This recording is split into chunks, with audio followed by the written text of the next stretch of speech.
अस्सलाम वालेकुम, मेरा नाम अली है और टेक बोलचाल की नई और फ्रेश एपिसोड में हम आपको वेलकम कहते हैं। भाई बुरी खबर आईफोन यूजर्स के लिए, अगर आप खरीदते हो आईफोन 14 प्रो मैक्स, प्राइस तो वैसे आसमान छू रही है डॉलर रेट की वजह से, लेकिन पाकिस्तानी गवर्नमेंट का जो दिमाग है ना ये पागल हो चुका है भाई। तो इसी तरह की कोई अच्छी खबर नहीं है भाई मेरे पास, लेकिन उसके अलावा कुछ इंटरनेशनल मार्केट से भी खबरें आ रही है क्योंकि एमडब्ल्यूसी होने वाला है, उससे कुछ रिलेटेड आपको न्यूज दूंगा। और हाँ भाई, यहाँ पर ये जो लोन वाली एप्लीकेशन है इसके खिलाफ भी हमारी जो सिक्योरिटी एक्सचेंज कंपनीज हैं उन्होंने बकल कर लिए अपने शूज। मतलब ये गवर्नमेंट चाहती है सभी जगह से पैसा इकट्ठा करना, क्या आवाम पे लगाएगी? ये सवाल हमेशा से हम लोग करते रहेंगे। तो वीडियो का एंड तक देखिएगा, पसंद आती है तो like and share and subscribe के साथ नोटिफिकेशन बेल आइकन को प्रेस कर लीजिएगा। अब मैं आपको ज्यादा बोर नहीं करता, वीडियो शुरू करते हैं। वेल दोस्तों, सबसे पहली खबर की बात करते हैं तो ये जो आजकल लोन वाली एप्लीकेशन चल रही है ना, मतलब आपको ऑफर करती है कि 20,000 का लोन ले लो, 30,000 का लोन ले लो, इनके खिलाफ अब SECP security exchange company of Pakistan जो है ये गूगल और ऐप स्टोर, मतलब आपके एप्पल से जो है ना वो कुछ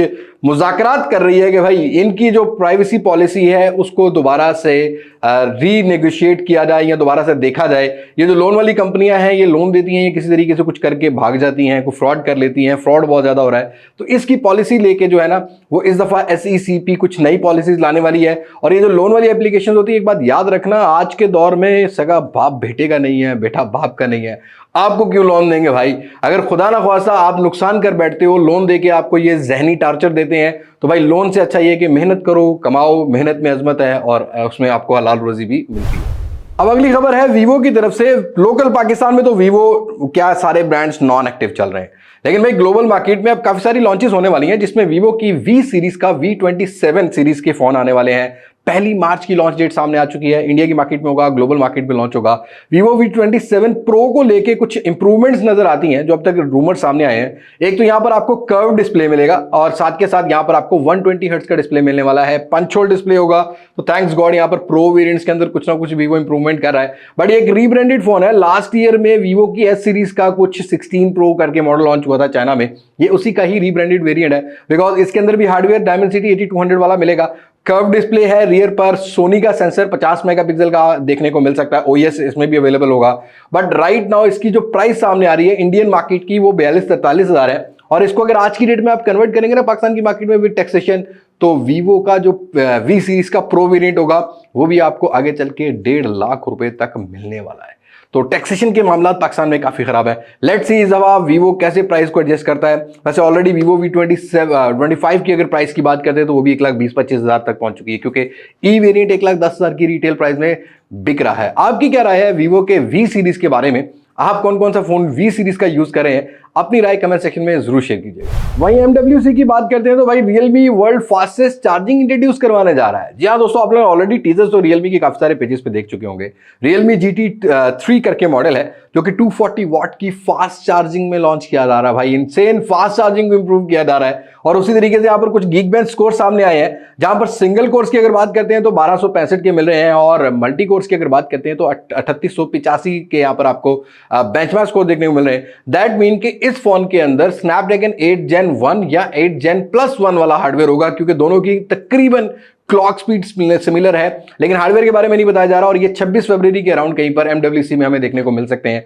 राइट नाउ मुझे जो अंदाजा है कि शायद Realme पाकिस्तान में अपना फ्लैगशिप फोन भी लेके आए। हो सकता है ये GT 3 भी आ सकता है, या GT ME का कोई नया वेरिएंट जो है वो पाकिस्तान में आ सकता है, बट वो आएगा कहीं पर अप्रैल जून में होते हुए। वहीं पर Realme की तरफ से भी अगली खबर है। Realme का C35 का एक सक्सेसर आने वाला है जिसको C55 बोला जाएगा। यहां पर कुछ सर्टिफिकेशन सामने आई हैं। बताया जा रहा है कि यहां पर MediaTek Helio G85 still continue किया जाएगा। भाई आपको कोई बड़ा अपग्रेड नहीं मिलेगा। मतलब कंपनीज ने G85 जो कि 2017,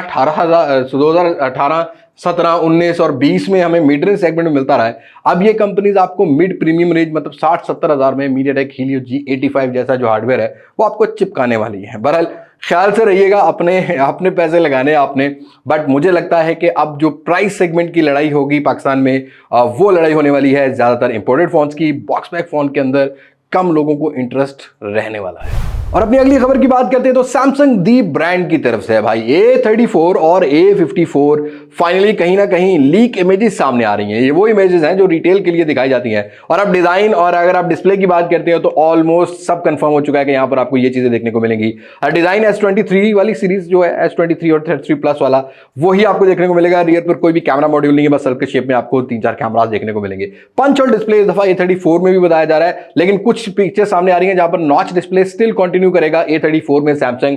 बट अगर स्पेसिफिकेशन की बात करते हैं तो A54 और A34 में display 1080p resolution with 120 hertz होने वाला है। इन डिस्प्ले फिंगरप्रिंट सेंसर होगा और हार्डवेयर के बारे में A54 के बारे में बताया जा रहा है कि यहां पर एक्जीनोस का 1380 जो कि 1280 का सक्सेसर होगा वो मिलेगा और जो A34 है इस दफा उसमें सिमिलर जो है ना वो हार्डवेयर नहीं होगा, दोनों 5G होंगे बट उसके अंदर आपको एक्जीनोस 1080 वाला हार्डवेयर देखने को मिल जाएगा। 8GB 128GB 8GB 256GB के वेरिएंट सामने आ रहे हैं, 5000 mAh की बैटरी, 25 वाट की फास्ट चार्जिंग। बट कैमरास को अगर देखते हैं तो A54 के अंदर आपको 50 मेगापिक्सल का मेन सेंसर देखने को मिल सकता है रियर पर, बट स्टिल सैमसंग ने कहीं कंफर्मेशन नहीं की कि क्या इस दफा A सीरीज में OIS ऑप्टिकल इमेज स्टेबलाइजेशन को कंटिन्यू करेगा कि नहीं करेगा। तो ये एक सवालिया निशान है। वैसे आपको क्या लगता है कि आप भी OIS मिलेगी हमें A54 या A34 के अंदर?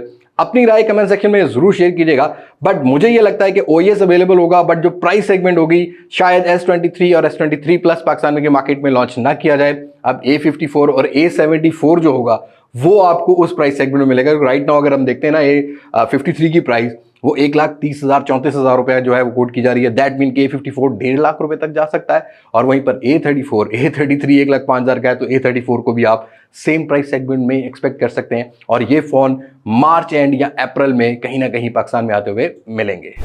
आते अपनी सबसे बुरी खबर पाकिस्तानी आईफोन यूजर्स के लिए।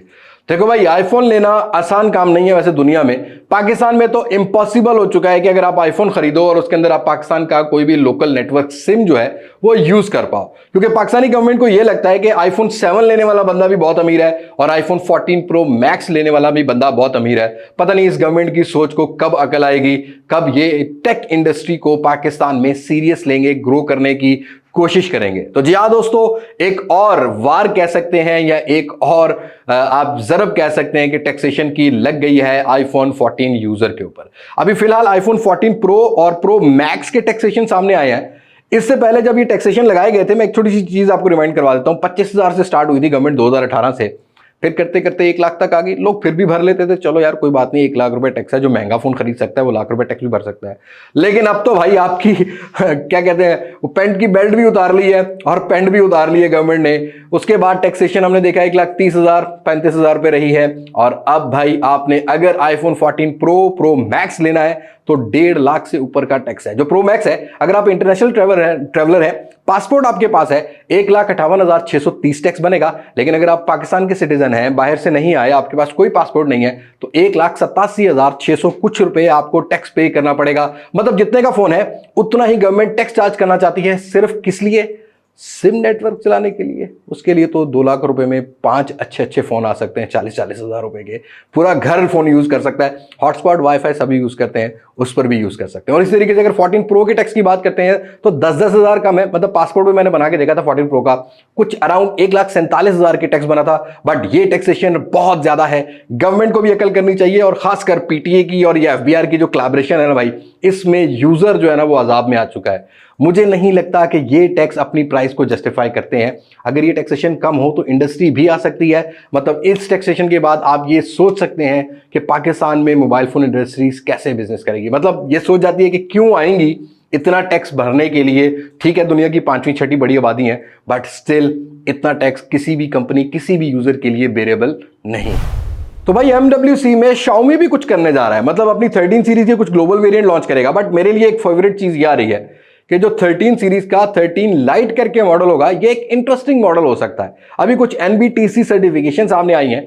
कुछ रूमर्स ये बता रहे हैं कि ये पहला फोन होगा जो कि स्नैपड्रैगन 7 Gen 1 के साथ लॉन्च होने वाला है। उसके साथ साथ OLED पैनल, कर्व डिस्प्ले भी बताया जा रहा है। रूमर्स हैं बट स्टिल नॉट एग्री करना इस बात पर। लेकिन हार्डवेयर के बारे में यही बताया जा रहा है कि स्नैपड्रैगन 7 Gen 1 के साथ हो सकता है। चाइना में कोई फोन CV2S करके लॉन्च हुआ था, वो इतना हाइप नहीं था फोन, बट उसी का कुछ रीब्रांडेड फोन होने वाला है। अब अगर यहाँ कैमरास के बारे में बताया जा रहा है कि सोनी का IMX766 वाला सेंसर हो सकता है, आज यहाँ पर ऑप्टिकल इमेज स्टेबलाइजेशन मिलेगी, 32 मेगापिक्सल का सेल्फी सेंसर बताया जा रहा है, 65 वाट की फास्ट चार्जिंग, 120 हर्ट्ज का रिफ्रेश रेट डेट बताया जा रहा है। तो ये फोन कहीं पर 26 से 28 फरवरी तक लॉन्च हो रहा है ग्लोबल मार्केट में। तो रिक्वेस्ट है Xiaomi से, भाई अच्छे फोन लाना शुरू कर दो, क्योंकि आपने बहुत बड़ी स्पेस दे दी है बाकी ब्रांड्स को। अगर आप फोन पाकिस्तान में नहीं लाओगे तो थोड़ी बहुत गड़बड़ होने वाली है। वैसे ऑपरेटिंग सिस्टम के बारे में बताया जा रहा है कि Android 13 के साथ आपको MIUI 14 वाला out of the box option देखने को मिलेगा 13 लाइट पर। वहीं पर अगर हम Redmi की बात करते हैं, अब Redmi Note 12 सीरीज का सभी वेट करें, ग्लोबल मार्केट में देखो भाई अभी भी स्टिल टाइम लगेगा, लेकिन यहां पर Redmi Note 12 सीरीज का एक 4G फोन सामने आ रहा है। फिलहाल कुछ सर्टिफिकेशन ही सामने आई हैं, IMEI डेटाबेस की सर्टिफिकेशन होती हैं, वहां से ये कंफर्मेशन की जा रही है कि 4G फोन होगा ग्लोबल मार्केट में। यही कुछ MWC के अराउंड ही कुछ आपको 2-3 मार्च तक जो है ना वो देखने को मिल सकता है। सिंपल 60 हर्ट्ज का रिफ्रेश रेट बताया जा रहा है, AMOLED panel, punch hole display, कुछ शेप सामने आई है, but still it is not confirm. लेकिन अगर पाकिस्तान में लॉन्च होता है तो मुझे लगता है कि Redmi Note 12 4G, Redmi Note 12 Pro 5G और आपको Pro Plus जो है, ये तीनों वेरिएंट पाकिस्तान में देखने को मिलेंगे। बट स्टिल अभी भी LCs ओपन नहीं हुई, IMF वाले मुआहदे नहीं हुए, तो डोंट एग्री या किसी भी ऐसी फेक न्यूज़ पर यकीन मत रखना कि भाई कब आ रहा है कब नहीं आ रहा। एग्जैक्ट आपको मैं बता दूंगा बहुत जल्दी, लेकिन मुझे लगता है कि मार्च स्किप करना पड़ेगा। अप्रैल में कहीं पर ईद के करीब करीब कहीं पर लॉन्चिंग हो सकती है। मार्च में तो Redmi Note 12 सीरीज का कोई भी फोन आता हुआ नजर नहीं है, बस स्टिल कंफ्यूजन है। LCs जैसी ओपन होगी तभी सारी चीजें क्लियर होंगी। तो इन सारी अपडेट्स के लिए चैनल को सब्सक्राइब कर लीजिएगा। टेक बोलचाल में कौन सी खबर अच्छी लगी, कौन सी बुरी लगी, अपनी राय कमेंट सेक्शन में जरूर शेयर कीजिएगा। बस आज की वीडियो में इतनी, मुलाकात होगी नई वीडियो में किसी नई अनबॉक्सिंग, किसी नए रिव्यू, किसी नए कंपैरिजन के साथ।